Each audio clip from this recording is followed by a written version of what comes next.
Hi, this is Mark Fiquez, and you are listening to the Ballpark Hunter podcast. And with me today is Jacob Kindberg. He is the Director of Business and Sales Operations with the Jamestown Tarp Skunks. Jacob, welcome to the show. Yeah, thank you, Mark. Thanks for having me. Excited to be on today. So Jacob is just coming back from his bachelor party. Is that what you were telling me? Yeah, that's right. Went down to Philadelphia for a few days. Yeah. Philadelphia. Okay. Why Philly? Is that where you're from or just? I'm from Western New York, but Philly was a kind of a good halfway point for everybody that was Nice. I had some guests from around the country, around the Northeast, so it kind of worked out well that way. All right. So we say Western New York, Buffalo, Rochester.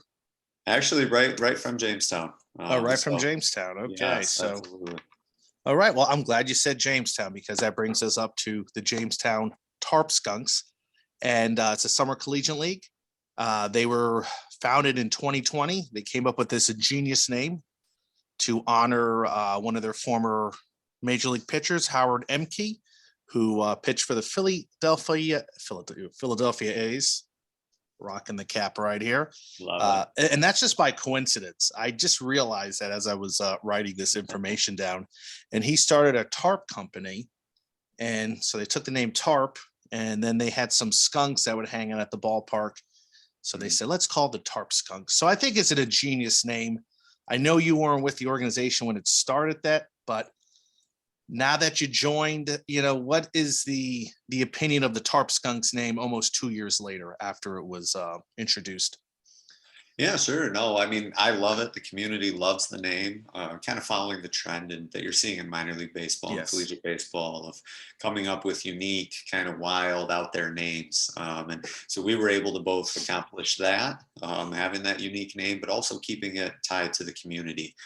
With Howard, who, as you mentioned, was probably one of the best baseball players to come out of Chautauqua County, and then paying homage to the family of skunks that have always been living in the stadium and especially in the tarp during the winter. So a unique connection and one that, with this new name, we've been selling a lot of merchandise. We've been crushing sales records with merchandise. And so it's been well received by the community. So all 50 states, international?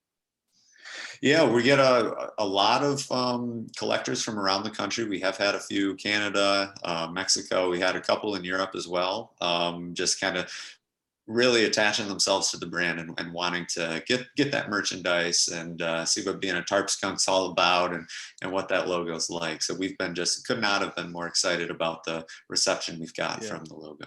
I'll tell you, once a team comes up with a name and a logo, and if they hit that right on the bullseye, I mean, everybody wants a cap. And, I know a couple guys that I follow on Twitter and they have podcasts and whatnot, like my friends Ed Rivera of the Dak Hat Chronicles and Zach Beeson.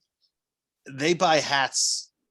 I mean, I don't know how much money they have spent on hats. I just bought a new AC unit for my backyard, which was about over 5,000.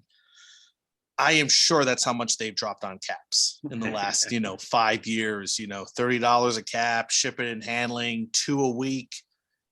It's incredible, but God bless them. God bless them for doing that. So yeah, if you're one of those teams that, says, hey, we got the name Tarp Skunks. What kind of name is that?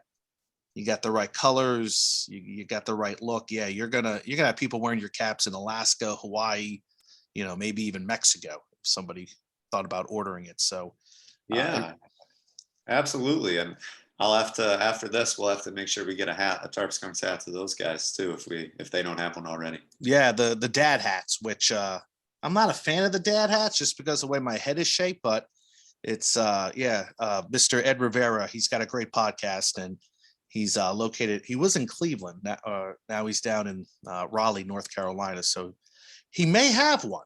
But I'm sure he'll be more than happy to make a connection with you, maybe even have you on your podcast in the future. But absolutely, yeah, we'll make it happen. We'll make it happen. But 2020, the team began. COVID came. I had talked to the former GM before this, and when I talked to him, and that was Frank Fanning, he said, "Yeah, we're getting ready to roll this new team out, and I don't know if we're playing." So that's how early it was in the process. And I think the league decided to cancel the season maybe a few weeks later. So When did the Tarp Skunks actually begin play? Was it last year? Was that limited, or is this your first full season? It was last year. So we Okay. got rolling last year in the beginning of June, and we were able to play a full season with no capacity restrictions. So Nice. for all intents and purposes, this is our second full year now. Mhm. Okay. And then so far, you had a history of minor league baseball dating back to like the beginning of the New York Penn League. You know, Jamestown just seemed to be that iconic small upstate New York town for minor league baseball. Then all of a sudden, you know, it leaves, and now you had independent baseball. Now you have summer collegiate. How have fans taken into this new era of baseball?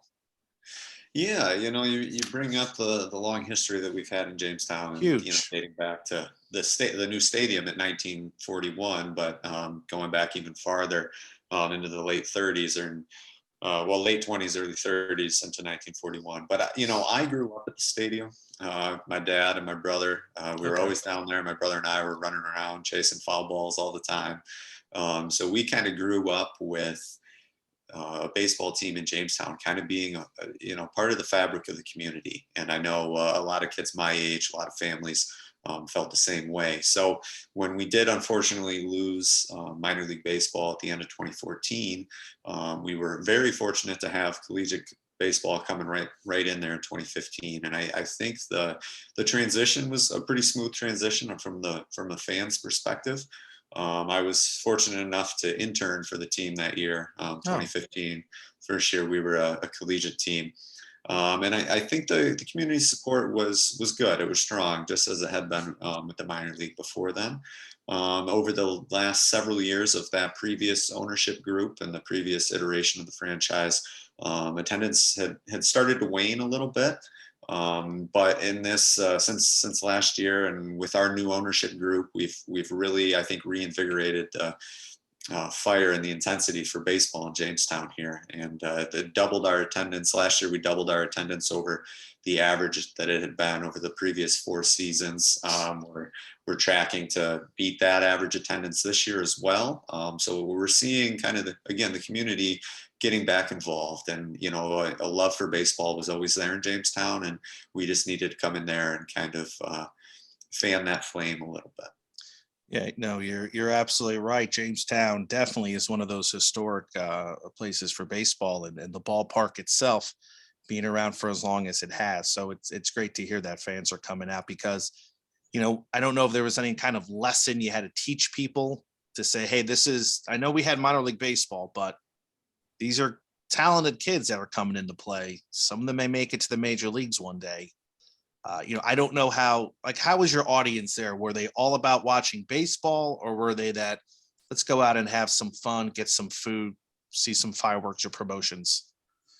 Yeah, I think we were a pretty typical minor league fan base in the sense that it was more about the entertainment and the Okay. promotions than it was necessarily the play on the field, which was a high level of play. But to that point, we were short season A. The Jamestown Jammers were short season A, and I can remember even as a kid, a lot of times, every pitcher's on a pitch count. They're going to make sure that they put their players in different scenarios. So winning a game at the short season A level wasn't always priority number one. So whereas the level of play was probably a little higher, we're talking all professional. The goals were slightly different. Now we have still Division I players from all over the country, some of the best collegiate players in the country, and their focus is on winning. So that's kind of a juxtaposition there between the slightly lower level of talent, but trying to win on the field versus what it was before. But either way, our fans are coming out.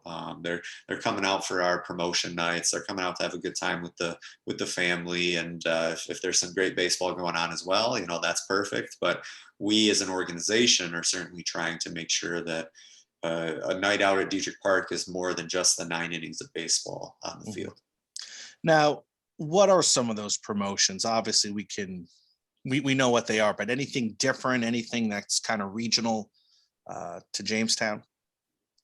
Yeah, so that's a good question. We try to incorporate local organizations and youth organizations into everything that we do. I know that's a common theme, Definitely. across the country, but we, like everybody else, are really focused on the community. So whether it's having youth groups, baseball teams, other youth sports teams at every event.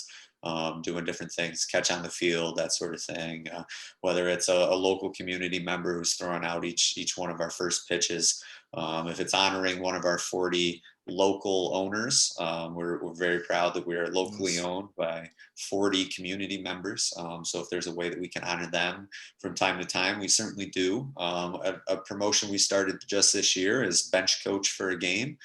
So we identify community leaders, group leaders. We have used other politicians in the area, anybody who has an interest in baseball. We are doing the bench coach for a game, and we get them in there. They sit on the bench, they wear a jersey. Nice. They're there talking to our coach, seeing what's going on. And then so we're always looking for new things to kind of integrate the community, which certainly isn't unique to us, but something that I think we do a good job of. And how popular is that bench coach for the day? Is No, that yeah, we have one for each game, and they sold out just they like that. line Or up? not, we don't sell them, but they filled up just like that. Yeah. No, I could imagine. I remember one time I was in a vintage baseball league, and I just didn't have time to play it anymore. And I think about a month later, the team was invited to play at Victory Field, which is the home of the Indianapolis Indians AAA Yeah. team.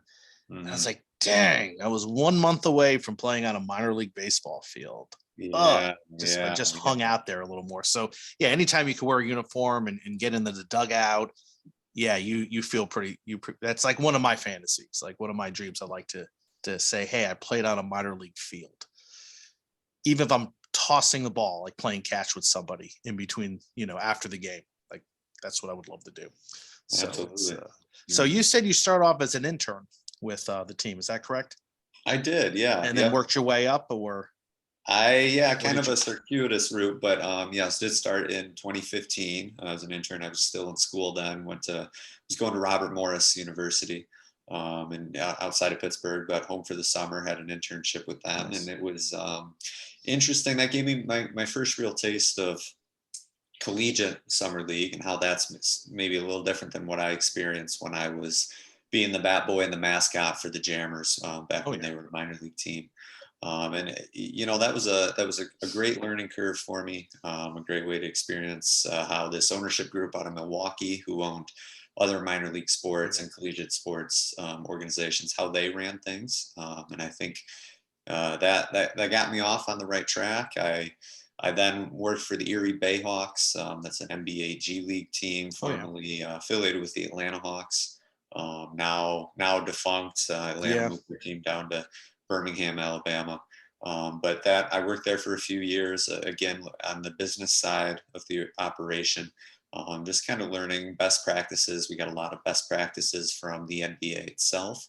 And then after a brief stint over in Madrid in Spain, I came back, and this job was All right. open, and it was kind of the timing was right. And what were you doing in Madrid? I was actually it was not sport related. No, I was just teaching English over there with the nice. Ministry of Education. I was doing that with my now fiance, and she kind of. I always tell the story. She dragged me over there. I had no interest in going at all, and I was completely wrong about that. I could not have been more fortunate that she dragged me over there because I loved it. I learned some Spanish. I learned a lot of things, but more so than just teaching good Did, life lessons and communication skills that I've kind of transferred back here now. that's funny. My mom and dad met in Madrid, Spain back in 1965.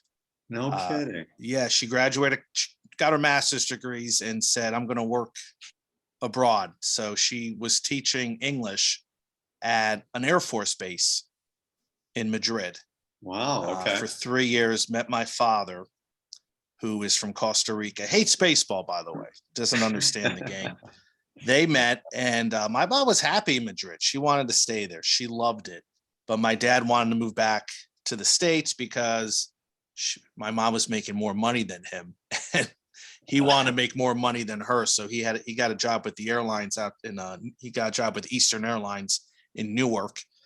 Okay. And it's funny because, they would argue. My mom would say, yeah, you're the one who wanted to come to the States. I wanted to stay in Madrid. I would have been happy out there. But yeah, she loved it. She loved Madrid. And, unfortunately, I've never been to Spain. It's every time they've gone back, I wasn't with them. Been to some other countries, but it's one of those places I'd like to go and check things out. It's we loved it. We loved it. We were right in the heart of the city. Yeah. Got some chance to explore. However, it was COVID. We were there in March of 2020 when COVID kind of reared its head, and there in Madrid at one point was one of the most significantly impacted cities in the world by COVID, and they had quite restrictive protocols. You could leave your apartment only to get groceries or to go to the hospital.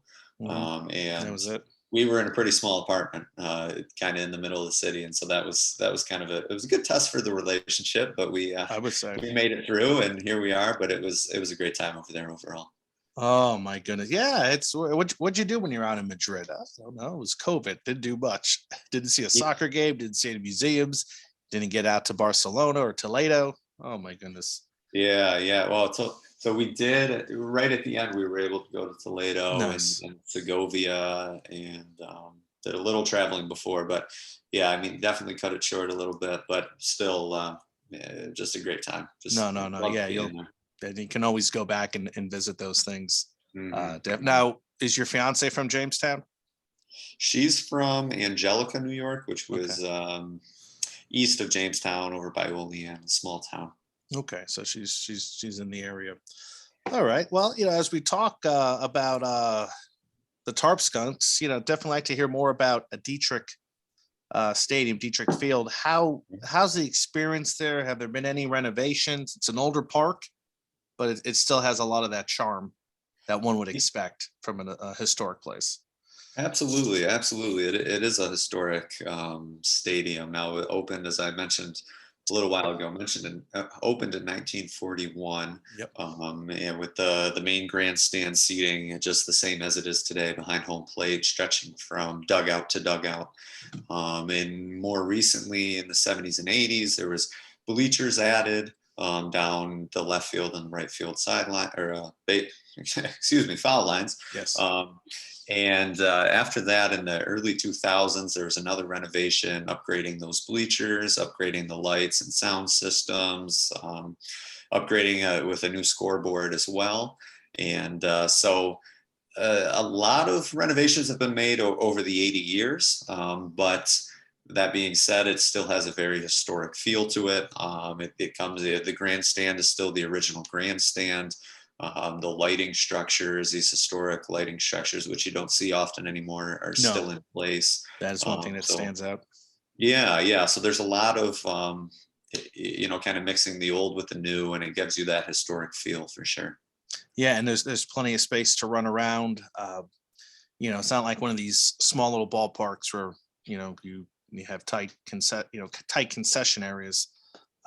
It's a great thing that you can still go to a ballpark like this because the minor leagues have left. They want to go to nice modern facilities with all the bells and whistles, which are awesome.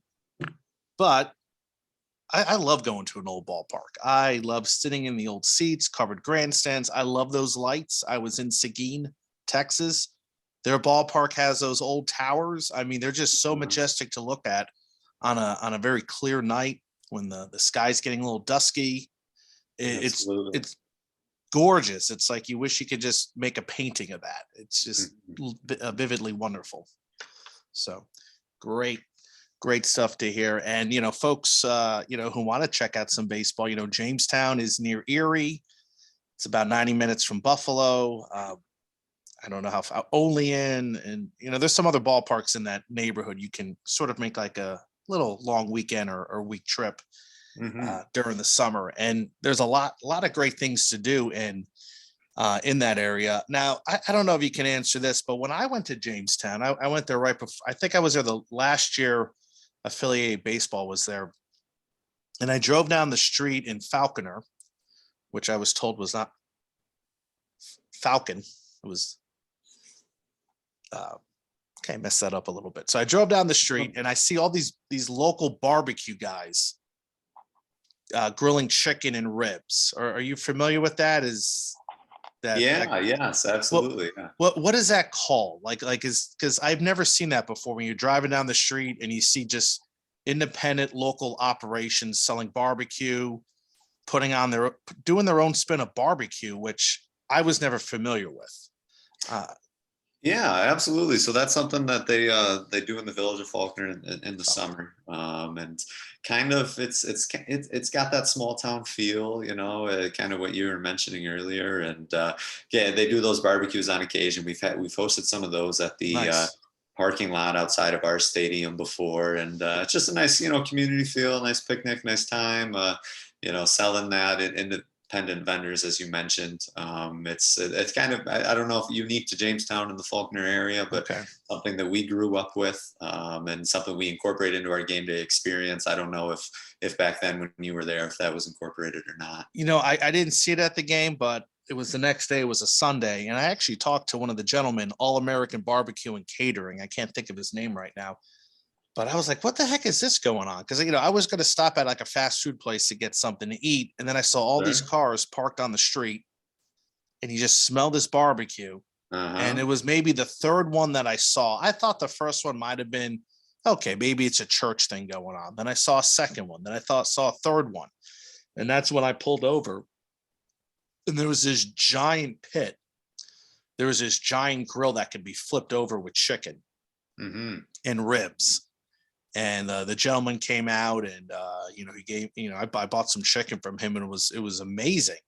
And then, I told him I was in town to check out the Jammers and he was like, oh, I heard they're moving. And he actually contacted me. He got my business card to tell me that, hey, the team's moving to West Virginia. So, not only did, he helped me out with food, he reached out to me a few months later to tell me this news. So, yeah. Yeah, there's a good small town, community feel, both in the community itself and at the stadium. So I like hearing that from someone from out of town that left an impression on you. Oh yeah, definitely. And then my brother-in-law, he's adopted, found out that his mom's family he's got cousins out in Jamestown. So he's always talking about going out there. And I told him, anytime you want to leave, we can just hop in a car. It's not too far. It's a little bit of a drive, but go out there for a few days, check out a baseball game, get some barbecue. Yeah, I'm for it. Well, yeah, you let me know. We'll get you some tickets. That sounds like a great idea. Yeah. Just, and he keeps talking about it. He lives in Chicago, and I'm thinking it's not a terrible drive. You just got to drive Northern Ohio, Northern Indiana, head a little bit into New York, so we can make it happen. You can make a nice weekend out of it, as you said. Maybe Pittsburgh's right in the way, or Cleveland. Maybe a league game, Erie, a AA game. Come see us. Well, Buffalo for a AAA game. He's not a huge baseball fan. I took him to a Chicago Dogs game. Okay. He liked the White Sox game, but if it's anything below Major League Baseball, he just can't focus. I see. And my brother says the same thing. It's amazing how many people in my family, or connected to my family, do not like baseball. I'm like the only one out there that, is like, we'll go to a baseball game at 1, go to a baseball game at 3, go to a baseball game at 6, Sure. And drive 3 hours to see a ballpark and then drive 3 hours back. Yeah. It's, I'm a little bit weird in that way. Yeah. Well, I'm glad you've stuck with it, even though you maybe don't have that support. If my wife was a baseball bike, we would probably take a little more trips together, because sometimes they evolve around baseball a little more than they should. So sometimes I gotta take her to the, sometimes she wants to go to Vegas, see Usher, she wants to take a cruise to Alaska, she wants to go to Florida, sit on the beach. Got to be a good husband and appease that as well. So sure. Well, my fiance, actually, we met interning at the Tarp Skunk area. Well, then at the Jammers in 2015. So she's a huge sports fan. So you're lucky. She's always on board to do stuff, always taking me to games. So it's great in that sense. So you met, was she working for the Jammers, or was she? Yeah, we were both interns that summer. She was in school as well. And kind of, and then, last year she was helping me and went at the stadium, and again this year. So kind of gone full circle now. Nice. And then when's the wedding date? October 29th Okay. of 2022. So coming up quick. And she's doing all the planning, correct? She's done a lot of it. Done a lot of it. Yeah. I try to be helpful where I can be, and stay out of the way when I'm not being helpful, but she's done a great job with it. Yeah. Okay. Well, Jacob, thank you for coming out here. We've definitely talked a lot about the baseball operations, a little bit about your personal life. But that's what it's all about on the podcast here. So, Jacob, where can people find you? The Tarp Skunks, what should they expect at a game if they decide to come out this season or next? Yeah, absolutely. Well, I direct everybody to our website, tarpskunks.com, our social media pages as well. You can find us on there. We're very active. And if you are fortunate enough to make it out to a game, and we still have a few left here this season, just know that we on the business side, we do everything we can to turn a night at Dietrich Park into a real experience. As I said before, it's not just about those 9 innings of baseball on the field, which you're going to see some great baseball. And if that's what you're there for, great. You're going to get what you paid for. But if you're more of a casual fan, there's going to be a lot of entertainment. There's always promotions going on, always on-field games, always different food and drink packages and specials, and always a good night out for any family, regardless of your level of fandom. All right. Well, Jacob, I thank you for taking the time today, and best of luck for the rest of the season. Best of luck with your wedding, and hopefully we'll talk to you again. Yeah, looking forward to that. Thank you. All right. Take care.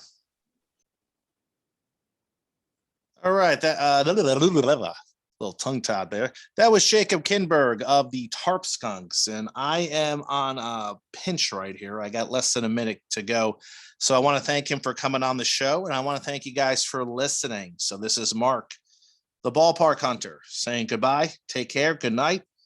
We will see you next time.